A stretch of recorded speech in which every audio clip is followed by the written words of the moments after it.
Yeah, Special Frontier Force. Special Frontier Force is a group developed by India using the Tibetan locals so that we will have an edge in the hilly and difficult terrain. In 2021 September, what happened? China also announced two similar forces. So whatever advantage India have in Tibet or the high altitude areas is also countered by China. So what we can do, China is also trying to do. So we should do it more. Clear? Yes. Next, a really interesting article, Mumbai. Where is Mumbai? Is that article in Hyderabad edition? This edition, this one. Is it in Hyderabad edition? No? Okay. So just focus on this particular paragraph.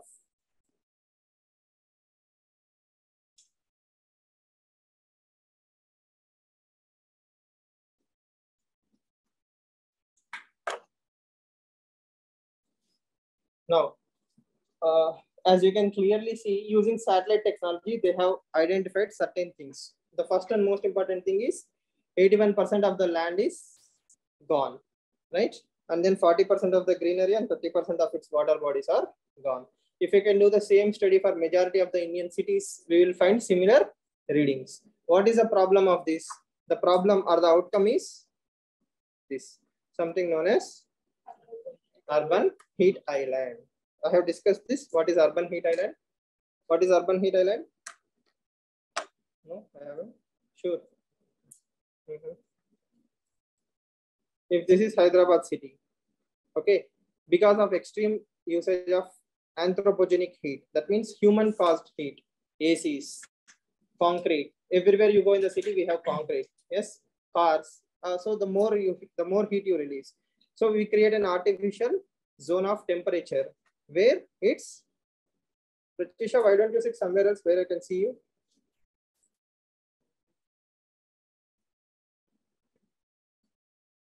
Where the yeah, that is also fine. So where the temperature is 40 degrees outside. Next example, imagine the temperature is 40 degrees outside the city, but within the city it will reach 45 degrees. This gap is purely because of anthropogenic causes. What are anthropogenic causes? Human induced causes. Examples? Buildings. All the concrete buildings are example for this. Next is albedo. What is albedo? That means reflection of the sun's heat. So that is also one reason. Then all you can rest you can understand, right? Destruction of greenery and water bodies. For example, if you fill out all the lakes, what will happen? Buildings are constructed. That means whenever there is a water body, that will absorb certain amount of carbon dioxide and it will reduce the temperatures. So all those things are gone. Hyderabad is supposed to be a lake of 1,000 cities. Even the Delhi is supposed to have 1,000 lakes.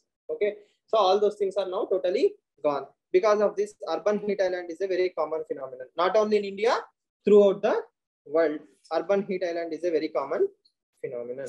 Yes, it's a very simple concept. Anthropogenic.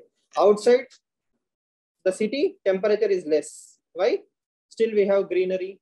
Even if you go near DRDO or some places, within the city, you can observe the temperature is kind of low near DRDO. Whereas within the heart of the city, it's very high. That clearly shows there is urban heat island phenomenon working. So what are the solutions to urban heat islands? Where? On the dividers. Green buildings. Green buildings. Yes, green buildings. How does that reduce? That will affect.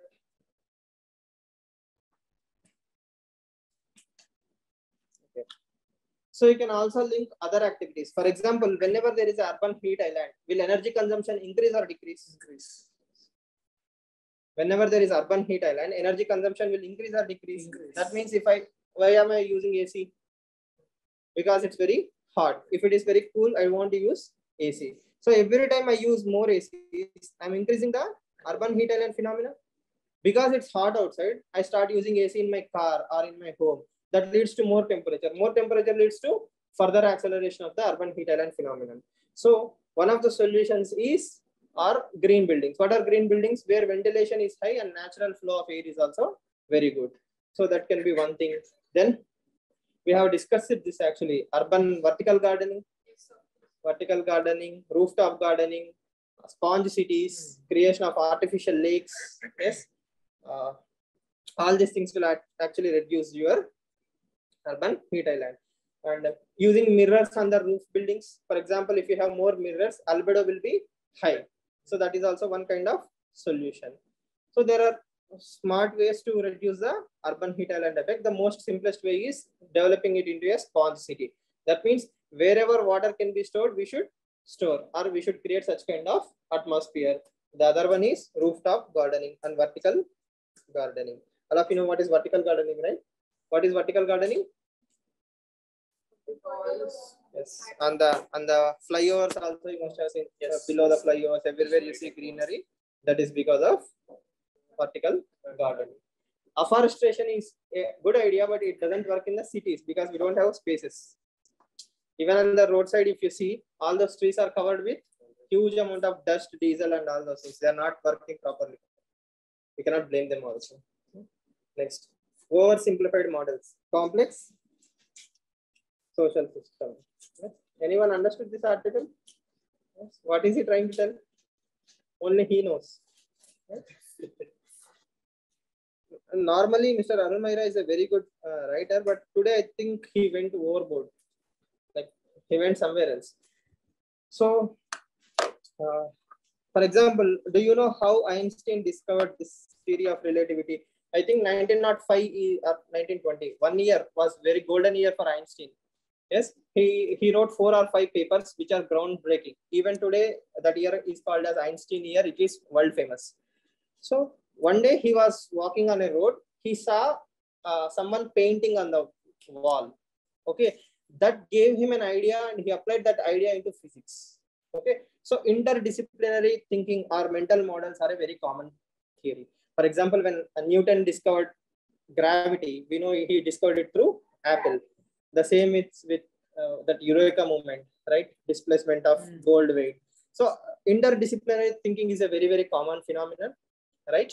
So what we should do is we should take the best of every mental model available out there, whether in physics, chemistry, or something else. And if we apply the logics to other departments, it will create better solutions. In simple way, that is what he is trying to tell you, right? I mean, if I belong to a particular discipline, for example, maths. Okay, I think there are 11 or 12 problems in maths which are not solved till today, right? And there is a institute which will reward you $1 million or something if you solve one problem. Okay, so there are like 12 unsolvable problems in maths. The thing is, in maths, in that particular discipline, you need 100% proof, right? So if I do million calculations and I'm still not convinced that there might be an anomaly, then the theory is not perfect. In normal humanities, what will we say? Aurangzeb is a bad fellow. Akbar must also be a bad fellow. Then I will find Jahangir is also a bad fellow. Then I will say all Mughals are bad. Done. I will take it as a accepted theory. In humanities, I will take with very little empirical data. Tipu Sultan is a bad fellow for whatever reasons. I don't need any proof, right? But if I have to prove something in maths or physics, even after 1 billion calculations, there might be a chance that 1 billion and 1 time it might show an anomaly. Then the theory is a failure. Okay, so that is exactly the problem we are trying to talk. Okay, so if I'm born into a math cycle, I mean, my parents are mathematicians and I'm totally brought up in that particular ideology alone, I may or may not apply the mental model into a different sphere. Probably I will use it in something else, humanitarian, right? So when multidisciplinaries come together, they might find solutions. Okay, I told you a few days ago also, Eleanor Ostrom. Eleanor Ostrom. She's an economist. She's the first woman to win Nobel Peace Prize. Sorry, Nobel Economic Prize. Okay, what is her theory? Local solutions. Global problems, local solutions. So just for implementing that, she got Nobel Prize. Again, just is a too much word, but to simplify something that level is a big achievement. That is why they got Nobel Prize. The same with last year Nobel Prize also, Esther the fellow and what was his name? Abhijit Banerjee. their solution was also random trials, random controlled trials. For example, if you want to get people vaccinated, give them 1 kg of rice. So they have tried it in Africa. So for us, it might look like very common sense. Why did they get Nobel Prize for that? But till that point, nobody told that in theoretically, and they tried some experiments with that. So what looks like common sense for all of us, okay, might be groundbreaking for the entire generation. If you see, for example, your school books, plants have life. There was a chapter or something in English, right? Until Mr. Bose has proved that plants also have life. Okay, we didn't actually believe. For us, it's like common sense. Plants have life. Why do we need any proof? But it was a scientific debate, right? In that sense, what he's trying to tell you is sometimes you have different kinds of models, and that models has to be applied across the spheres. Okay, only as long as you apply it across the spheres, you might find new connections. Okay, but assuming that it will work in every place is also a fallacy. Okay, that's a very interesting observation. He's trying to tell you 10,000 things, but as far as UPSC is considered, whatever we are discussing is more than enough. It's pure common sense, right? Because if I read the papers of Abhijit Banerjee, tomorrow as a district collector, I might use it in something else. Okay, right now, if you see today's Hindu also, vaccinations are high. Vaccine availability is high, but people are not getting vaccinated. So what should I do to motivate them?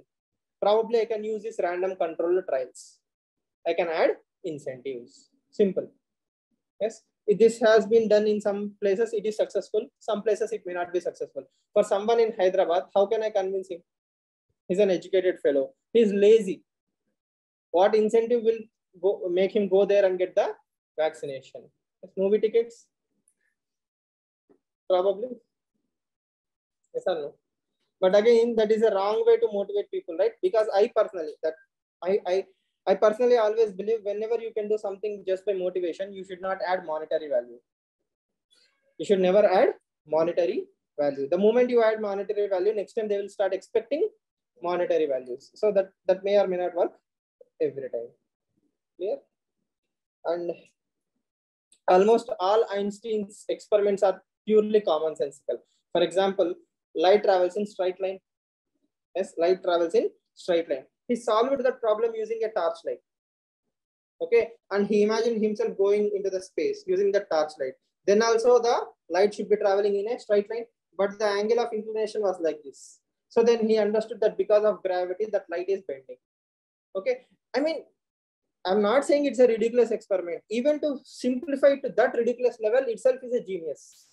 Yes or no? To apply something and test it in a more commonsensical way, day-to-day activities, and proving it in the scientific community itself is an achievement. So that is why Einstein is decades ahead of his entire community.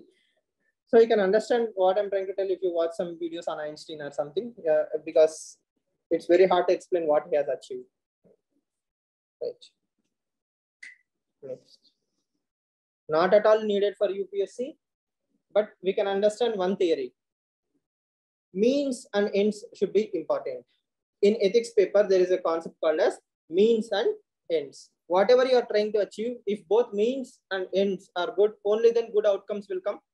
If your means is bad, even if your end is good, okay, one day it will come back to bite you. Okay, so always remember means and ends. That means the path you are taking and the goal you are choosing, both should be safe. Distilling this entire article, one thing can be understood. USA knew that Aqib Khan, Mr. Khan, is proliferating the nuclear technology. The means is bad, the end is also bad. But what did America justify? America thought India is an enemy. Back in 1970s, America and India were not close friends, right? So if Pakistan is acquiring nuclear capability, it will keep India in check. Whatever we are thinking about China right now. So back then, Pakistan was the pivot to Asia. Because India is rising, India should be controlled. Okay, let Pakistan have a nuclear weapon. So the moment you came to know proliferation is happening, what was the right thing to do? To stop the proliferation. But to control India, you allowed the proliferation. What happened? The nuclear weapons reached Libya, North Korea, and Iran. And we don't know how many other rogue countries have. See, for example, Japan and Saudi Arabia definitely have this technology. If Libya have, Pakistan have, don't you think Saudi Arabia and Japan have this technology? They have, but they didn't convert it.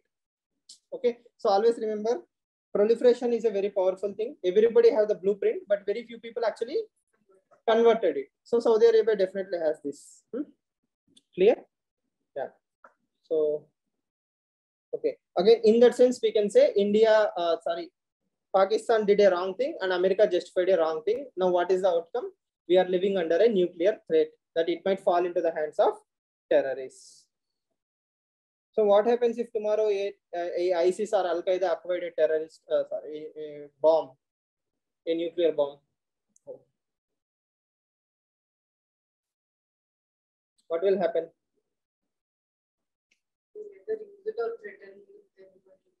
So they probably will use it, right? Like let's say, for example, man-portable nuclear bombs have been converted. That means it can be converted into a small weapon, yes, compressed bombs. Then you will come and put one suicide on bombs.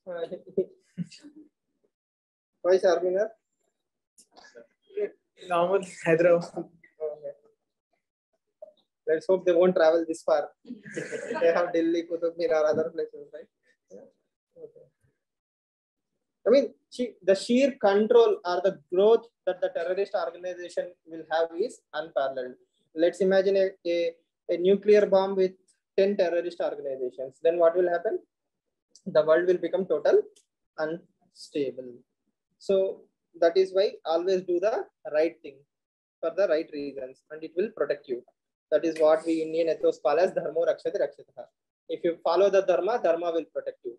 Not to be interpreted as if you protect dharma, dharma will protect you. Dharma does not need your protection. Dharma needs your adherence. If you follow dharma, dharma will protect you. Clear? Yes. Slippery slope.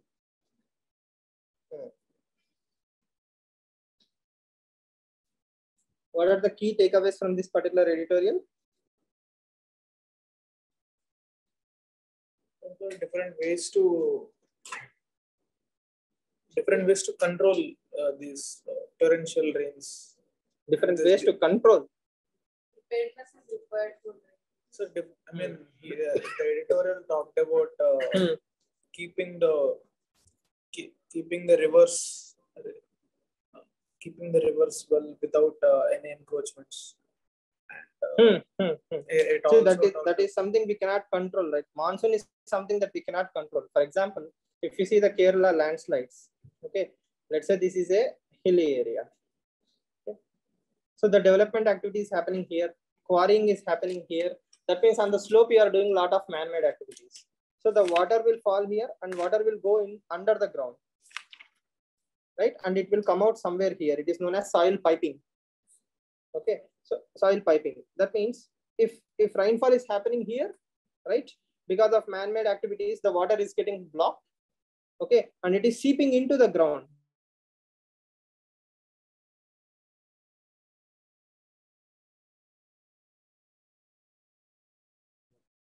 Okay, when excess water comes, this will start sliding. That is how landslips and landslides are happening. Okay, the reason is unplanned developmental activities. See, Kerala is dependent on remittances. Yes, remittances is one thing. Next one is Kerala is having a lot of Western Ghats. So Western Ghats is supposed to be a protected area, no-go areas. These are known as no-go areas. You are not even supposed to touch those areas. But what is happening? In the heart of the no-go areas, developmental activities are happening. Whose fault? Government at all levels, both state and central levels, because Kasturi Rangan Committee, Rangarajan Committee, not Rangarajan, Madhav Gadgil Committee report and Kasturi Rangan Committee reports have been given. Okay, in spite of this, you are allowing the developmental activities. So that is what is leading to all these things. So what should be the right direction?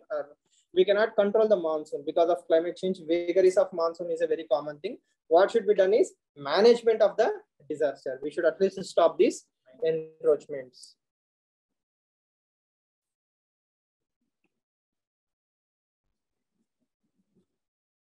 This will take a lot of political capital. Okay, when the first committee report, I think Madhav Gadgil committee report came into the market. Okay, it suggested somewhere around 35% of the entire Western Ghats should be declared as a no-go area.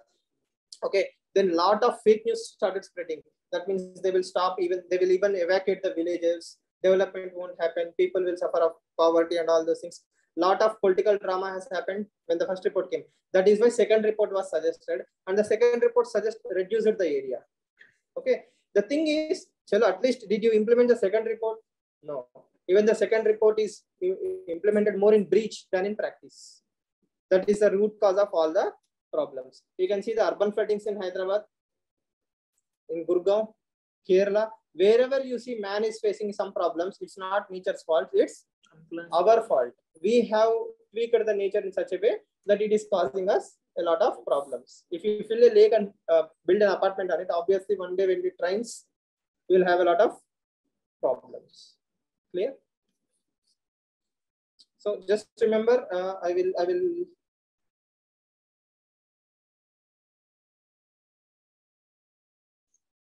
share the summary of Madhavgarh Gill report, and just one page summary. It's already there. Don't worry.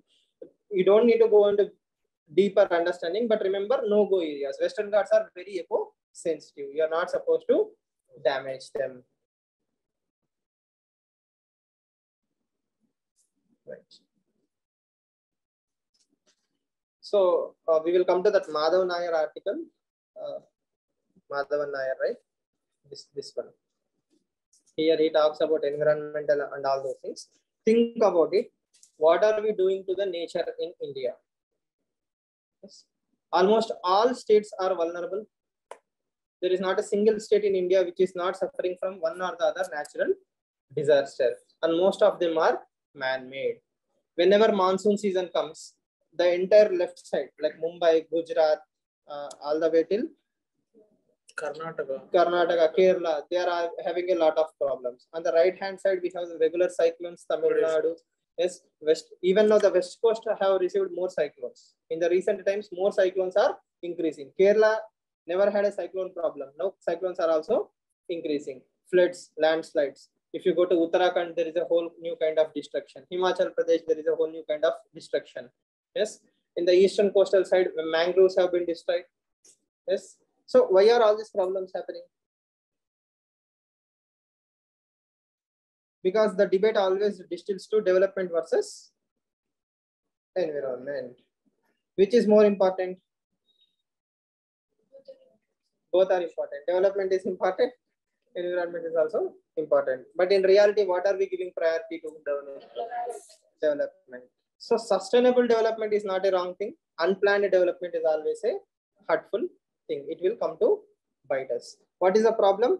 The amount we spend in landslides, maintenance, compensation, the GDP that is lost to Kerala right now is much lower than the developmental support that the state could have given.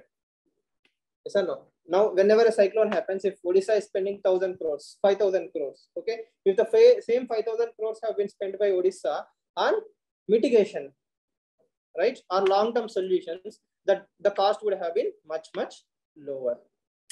Clear? So that is also one way to look at the concepts.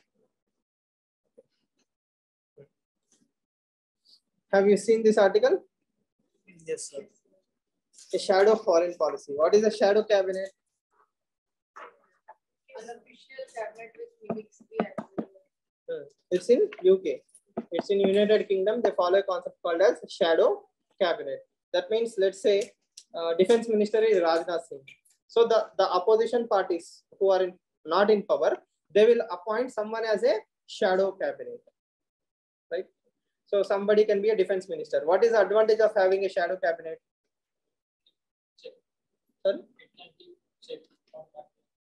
So for example, if defense minister announced a particular policy, okay, shadow cabinet can also announce a similar policy.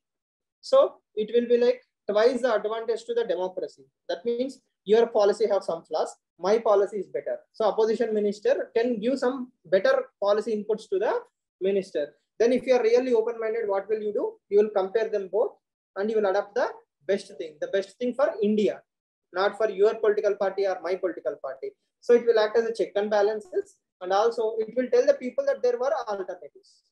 Okay, this is not the only policy out there. So in the same way, recently eminent civil society members and retired bureaucrats came together and created a alternative shadow foreign policy. Now, See, every policy will have biases. Yes or no? That is by default. Everybody will have a vested interest. Now, Mr. Srinivasan, right? He's saying that it's overall a very good suggestion. The overall suggestions are very good. But what is the macro theme? It should not be criticism. It was very. Why should it not be criticism? No, that's what He is saying. Okay. They asked India to join SARC. SARC. Hmm. And They're all good points, right? I think Pakistan also they asked to resume trade. Yes. Isn't it a good idea? He said it's not. He says it's not. I think he supports that idea. He doesn't support the criticism. Except the criticism, he supports most of the things in the report because it's pure common sense. Okay. But again, ground realities can be totally different. We will see what he's trying to tell, the major themes. Why these are very important? Why these 4 terms are very important? First of all, he does not agree that domestic politics and international relations have anything to do with each other. So we should not preach. Okay. What the thing is, India itself is an essence. How can I take the essence out of India and say, I won't use the essence? For example, I want to use pepper in my cooking. Okay, but I don't want that flavor. How is it possible? The moment I add pepper, it will change the taste. That the same way, India itself is an essence. The Indian essence comes from these things. For example, India is the land of social inclusion. Think of all the major religions in the world. Okay, they came from India. Or at least they have a very good connection with India. Even Islam, Christianity, Sikhism, Buddhism, Jainism, right? Hinduism, everybody, the soft powers. Yes, if you go to Canada, half of it is Punjabi.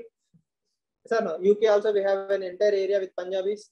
Australia, that the sheer diaspora of India is unparalleled. And everywhere you go and you get a respect because you are a Indian. That Indian essence is celebrated. And why did we get such a good name? Because wherever we went, we were constructive in nature. We went to South Asian countries, we built temples, we built kingdoms. Yes, Buddhism flourished everywhere else. Why? Buddhism is a peaceful religion and Buddhism has its roots in Hinduism. Right? So that is a soft power. So all these things makes India a special place. India was never bad to any country. If you take the history of Germans or USA or France, they all have some atrocities. Can you tell one major Indian theme where we have done atrocities towards others? We have done atrocities towards ourselves, but never to outsiders. So that's a whole different thing.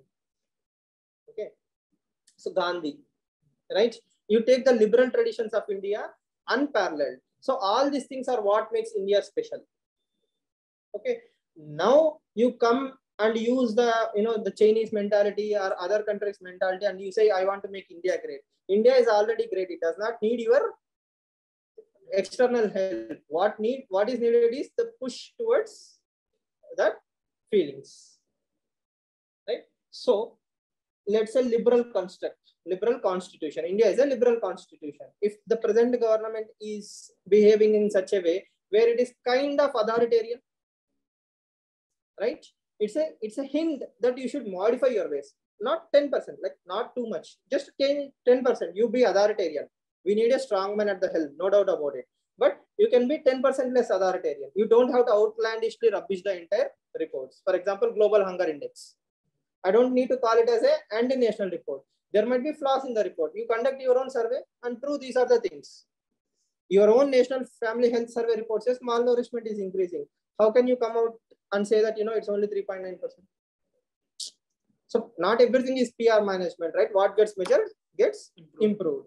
If the system is really in need of a support, okay, because of COVID pandemic, more people are malnourished. If I bring it out, okay, probably I will motivate my bureaucrats to serve those people.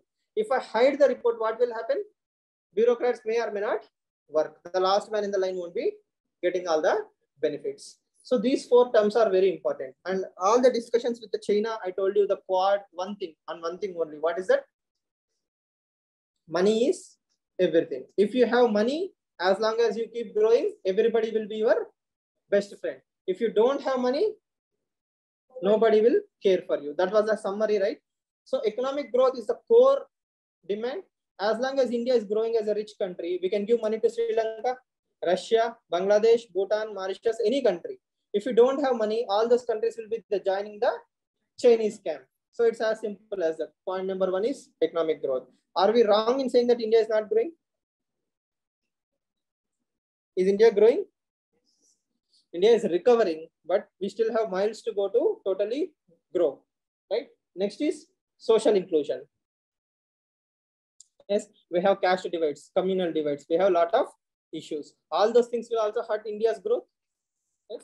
Then political democracy. Thanks to Rahul Gandhi, we don't need to discuss about point number 3. And the last one is liberal constitutional order. So it is again a subjective term. If we rectify these things, India is truly unstoppable. Why? Nobody can point a finger against India. If right now USA is in a position to say something, why? They will point at Jammu and Kashmir. Some human right violation is happening. But if we solve that particular issue, can anybody point towards India? No. If we work towards the global elimination of hunger, can anybody point finger towards India? No. You should be flawless by your work, not by your PR management. Clear? Yes. The rest all is nuts and bolts.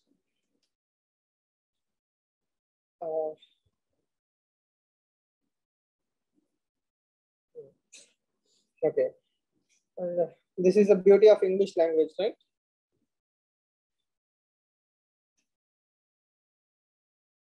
In bureaucratic language, whenever I say something like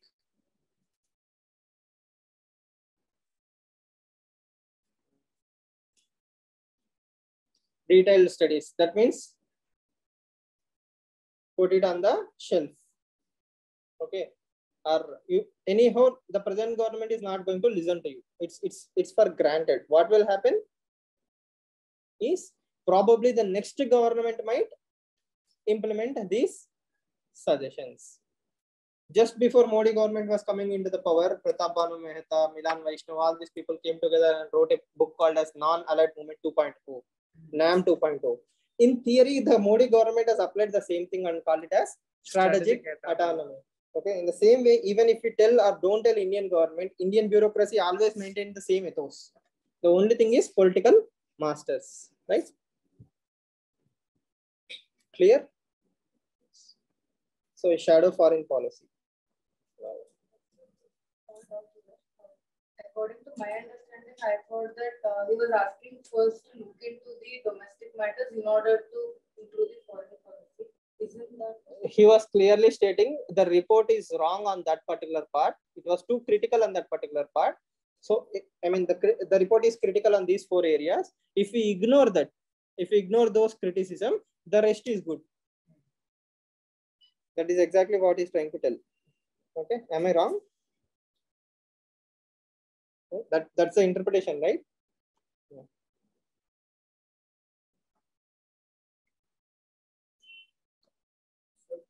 On what basis we can say that India is growing? GDP. I didn't get you. Growing in the sense? Like you have said, is India growing? You asked, right? Economy, GDP, per capita income. So in 1990, our GDP was $390 billion. In 2021, we are a $3 trillion economy. So it's nobody's case to say that we are not growing, but we could have been a $5 trillion economy. So we don't know whether to cry we were not 5 or we should be happy that at least we are 3. So that's the dilemma of India. Right. You know, we can criticize the Modi government all we want, but I can honestly tell you, if at least if not for him, okay, we don't know where we would have been. I really wonder. 2010 to 2014, if you are politically active, literally the country was like pangolin. Okay, it was closing down. Okay, I won't do anything. It's like, you know, early morning yoga, shavasana. It's like lying there, not doing anything. Yes. So that was a mess. After 2014 only, we have seen some kind of activity. Till demonetization, it was nice, you know, status quo. You know, the simple argument is from 2014 to 2016, we were growing like this. Okay, there was real activity in the country. There was a buzz. You may or may not like the policies like 370 or Ram Mandir and all those things, But the thing is, we were going like this. Imagine a car. Okay. A car was going in this direction. In 2016, what happened is demonetization happened and then the slowdown happened. So we should have pushed the car from this side, right? When it is sliding down, we should push it from this side. But what we did is we started pushing from the opposite direction. Okay, that was the only strategic blunder we have committed. If we had waited till 2018, probably we would have reached the better place. Economy would have withstood a lot of things. But unfortunately, Uttar Pradesh elections came into the picture. Okay, era of it. There was some enthusiasm in the crowd after 2014.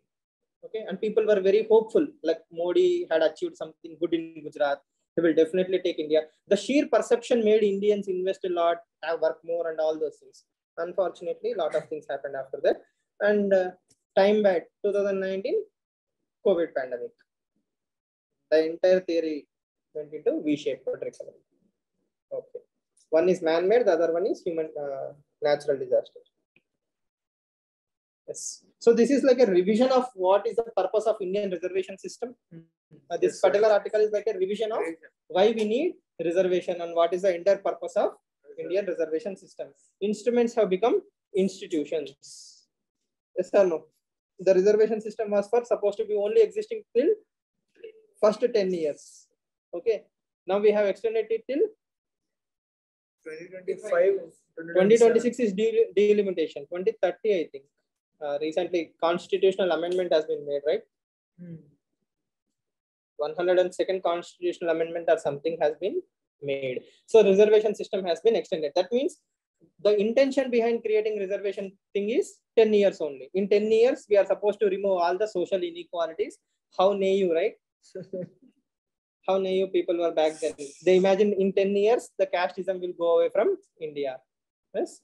110 years after also, UPSC aspirants will be discussing what are the problems in India, caste. You know? Egalitarian construct means everybody is equal.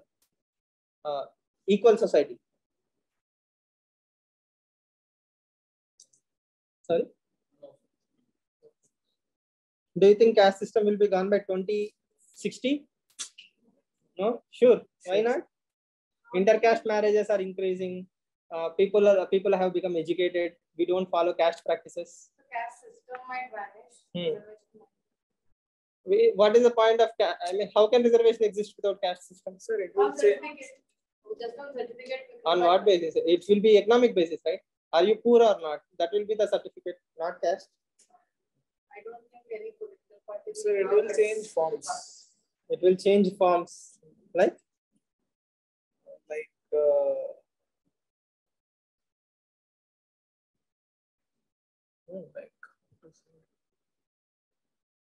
you're not optimistic that India will change by 2060. Sir, it's not optimistic, but realistic. hierarchy will go, sir. Hierarchy will go. Hierarchy will go, but the sense of identity will remain. The sense of identity will remain. But hierarchy will go. Some brilliant ideas like abolishing surnames have been suggested. If we abolish surnames in India, India will automatically become a better place. But that did not work, no, sir. In Tamil Nadu. How did it work? It did not work. The caste identity is still the same. Yes, sir. Especially in rural areas. Even if you abolish on paper, they will remember. They will remember forever. So we are abolishing rural areas, right? What's your take on it, sir? Which one? Caste. 2050 will happen first. All the climate will take the revenge. The climate will take the revenge. No one will exist. Then automatically. I wanted to know your opinion. You didn't ask me, right? No. I am a firm believer in climate. I believe the mother nature will take care of the children.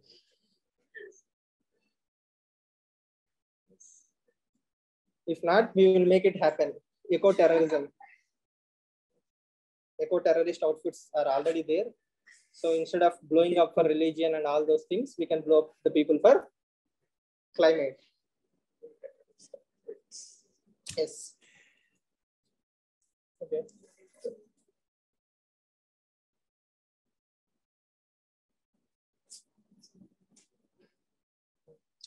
just explain me what is the context of this particular paragraph.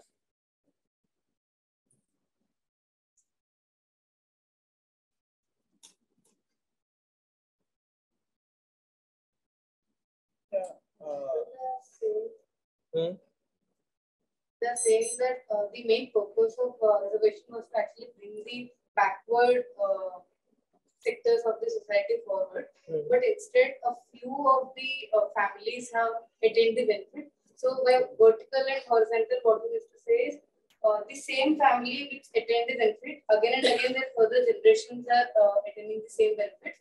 But it's not reaching to the other people of the same category who are actually in need of the actual need of the benefits.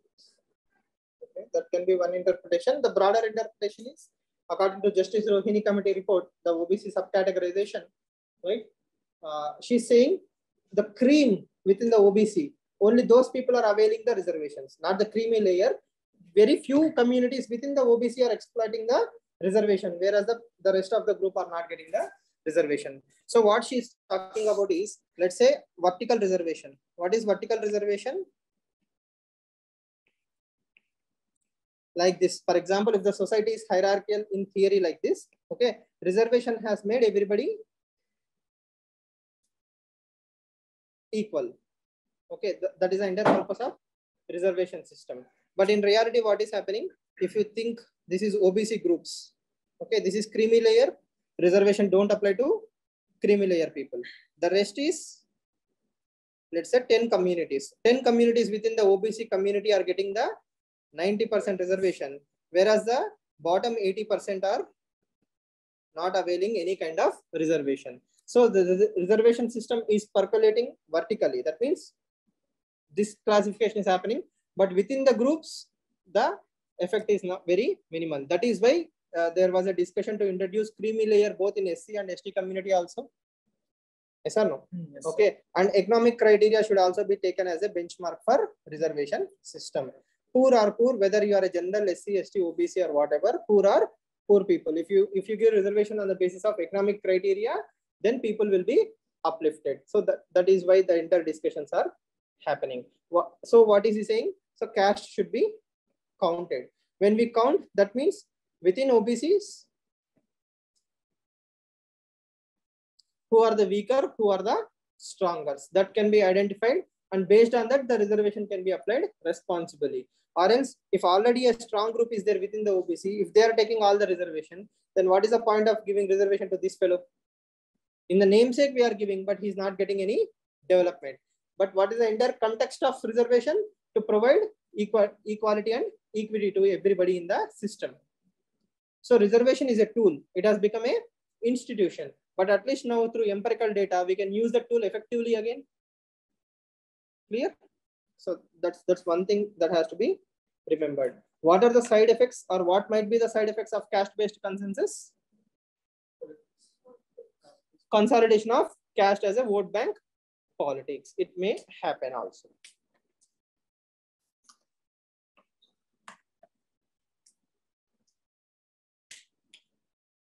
So the upper caste also, I mean, they're also making demands for reservation. See, again, reservation in India is applied only in 2 times. One is at the job level. Then the next one is promotion level. So whatever the reservation system we are talking about is applicable only in government sector, unless there is a dramatic bill before 2020 elections where government will introduce reservation in private sector. Okay, which is by the way a demand.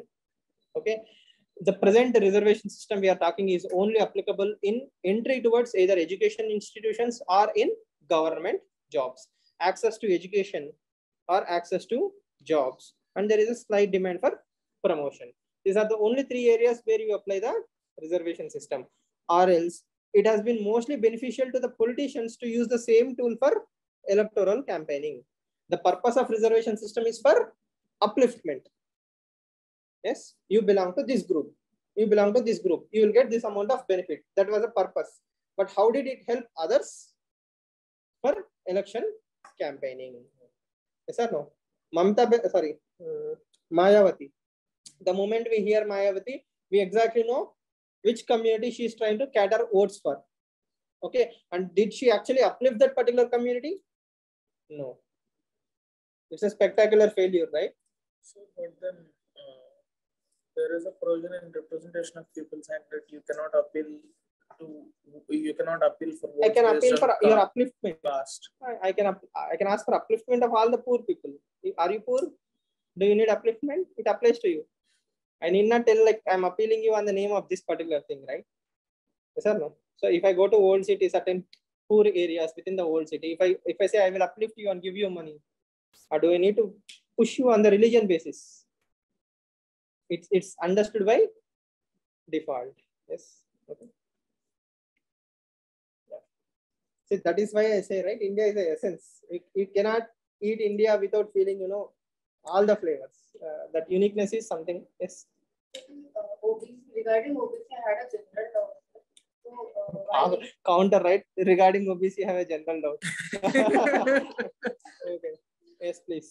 When I saw the Mandal course in NCERT, when I was reading that and something regarding that also, everywhere I found that it is only class. Class, caste. Even Harris's class is OBC class. So I wanted to exactly understand when this class turned into caste, and even if on paper today, if general people on the basis of socio-economic conditions, they are eligible for OBC.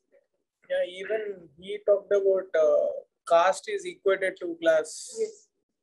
How did you See, basically, for example, if you are a Dalit, if you are a scheduled caste person, okay. So we are talking about caste. Within SC, there can be 10 different subcastes, okay. But because of your birth, okay, you have an ascribed status. Okay, you have an ascribed status. That means you are born into a particular family, you belong to SC community, and that comes with some social stigma. That comes with a social stigma. Whereas OBC community is more about employment, occupation, your nature of work. For example, you are in Yadav. Okay, you are into the herd, livestock and all those things, animal husbandry, right? So more or less. So here you don't have a social stigma. Okay, but at the same time, you are not having a social stigma and you are not respected like a Brahmin or some upper caste fellow. You are not discriminated. At the same time, you are not celebrated. So you have your own inhibition. That means you are neither here nor there. You are in the middle. And like this, a lot of people are there. So instead of labeling them as castes, what did government smartly do? It clubbed everyone and called it as a class. That class, what is the problem? They are socially backward. They're also economically backward. Socially backward in relation to whom? Not with SCs or STs, but with general category. Economically backward? Definitely. For example, if you see upper caste, okay, ignore Brahmins. If you normally see upper caste, most of the times they have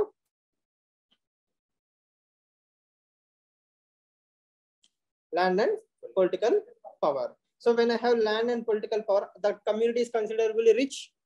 So OBCs do not have access to land or resources. Okay, so they are economically weak and they are socially also weak. So that's a class. Yadav is a community, not a caste. Okay, we tend to equate communities and castes. You can also see the wrong interpretation of Varna system is the basis of casteism. For example, the social stigma comes with wrong interpretation or rigid interpretation of Varna system. So that's the problem. Whereas it comes to class, it is purely based on your occupation. Does that mean that if they're not following that occupation, they won't be? It doesn't matter. You can give up your traditional work and you can work for anything, but you should have access to some kind of upliftment. Yes. So is it like such castes which are socially economically backward? If in that particular caste, majority of the people are socially economically backward, the entire caste is branded as backward class. yes, exactly. In India, majority are poor, right? So if you take even Brahmins, for example, okay, I can prove you that a lot of Brahmins are poor also. I'm not socially stigmatized, but at the same time, I am not economically empowered. So how? But they say you are not discriminated. That itself is an insulation for you. Because at the Mandal Commission time, we were not backward. That's why it's not. So again, the criteria is social economic backwardness, right? I will show you Infosys Narayan Murthy and say Brahmin community is rich, right? Or I will show you Ambani and say all Marwadis are rich, right? But that is it true? No. Again, it's a little bit complicated thing because we say the social and economic backwardness, a lot of things will change. The stigma itself is a brand.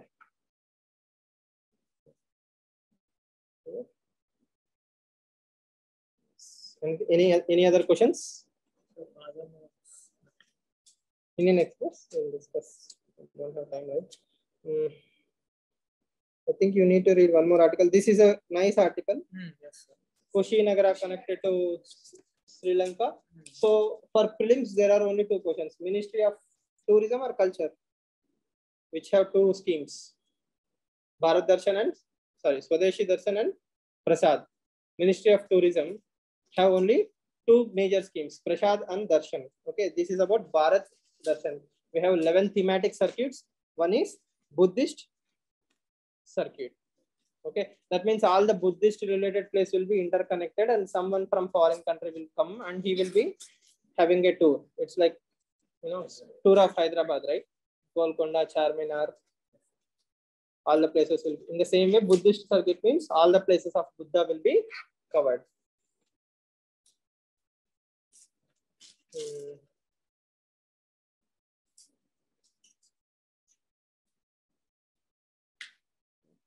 I think major articles are covered. The hypersonic article, we will see whether it's worth it or not. This is also important article, just for understanding sake. You know this. Judicial activism overreach. Is it overreach? Clearly, sir. That's saying. They are saying, but is it? If I leave it to the state, what will state do? It will fill it with the bureaucrats. For example, tribunal is there. Tribunal is supposed to be headed by an independent person. If a retired IAS, okay, is appointed as the head of the tribunal, and the cases that come to him are from his earlier department, do you think there will be a fair judgment? In theory, there is supposed to be neutrality. In reality, it may or may not. So that is why judiciary is trying to save its own positions. So it's not something new, right? In 1960s also we have seen the tussle between judiciary and legislature that leads to first judgment, second, third judges case, and finally collegium system came into the picture. So tomorrow Supreme Court might be really irritated and throw it under basic structure doctrine. Appointment of members to tribunal is basic structure. Then what will happen? Supreme Court 1, executive 0. So they should not provoke judiciary to that level where judiciary have a collegium system. Collegium for tribunals. Then what will you do? We will write one main answer. Judiciary should be transparent. It should not be opaque and all those things. But in reality, whose fault? If I give you power, if I give the power to the executive, he should not misuse it. Then judiciary won't abuse. If I give respect to judiciary, it should also keep its work. Both should equally work hand in hand. As long as any of them or either of them will cross their lines, what will happen? Thus, there won't be any trust, and lack of trust leads to lot of problems. So post-independence consolidation is a very good lesson for you to understand this particular article. If not, you can buy a book called as 10 Judgments That Changed India by Zoya Modi. Okay, M-O-D-Y, not M-O-D-A, right? M-O-D-Y, Zoya Modi, green color book. Yes. We'll continue the discussion tomorrow.